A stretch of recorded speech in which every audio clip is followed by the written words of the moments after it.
A very good afternoon. Thanks for clicking on to Vogan's European Outlook for Saturday, what date is it? The 17th of October.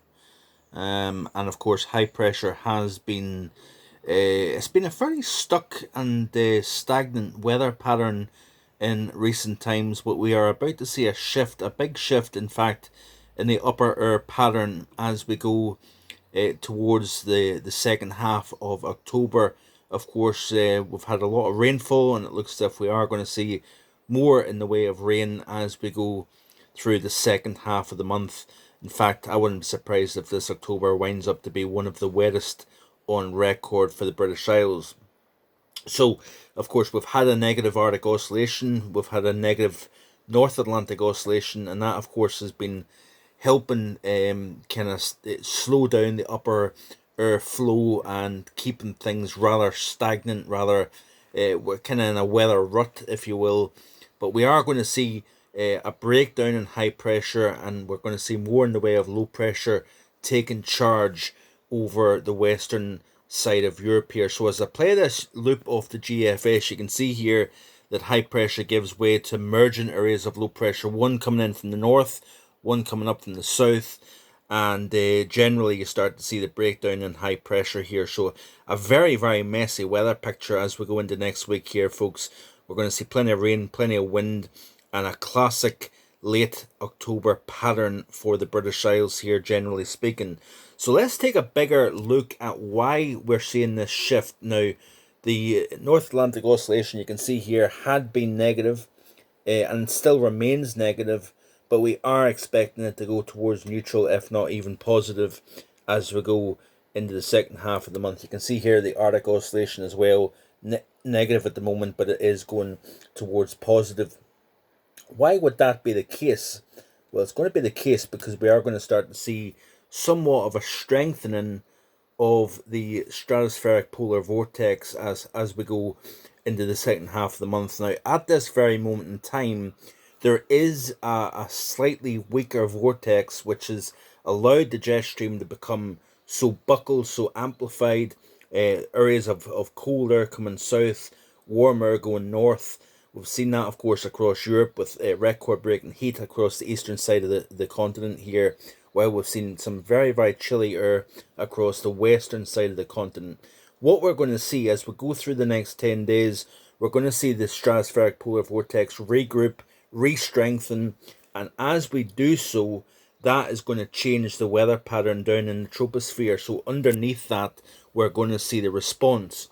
So this is a 10 millibars, and this is the temperature regime here. So the core of the polar vortex at the moment is centered just north of Scandinavia, as you can see here.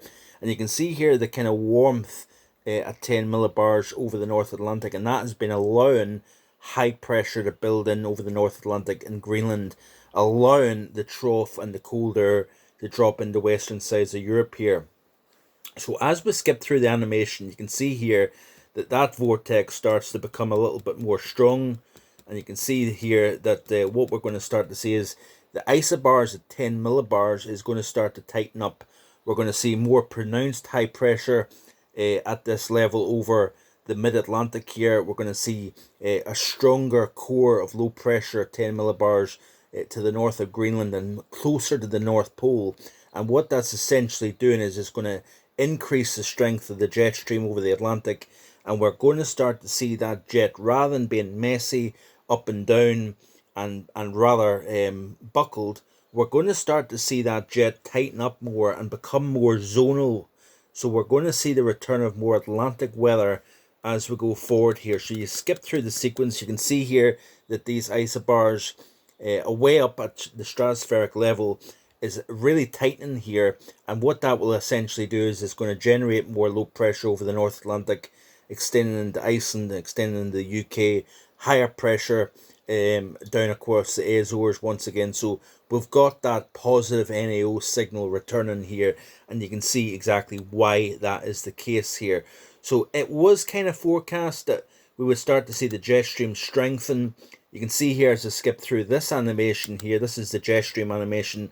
Very, very messy at the moment, if you will, with high pressure, really kind of detaching the rope, so to speak, and making it very, very messy indeed. But you notice here, as we slowly skip through this sequence, we start to see the jet stream initially strengthening over North America, and it's going to eventually start to just completely rip apart this messy, high pressure, dominated weather pattern.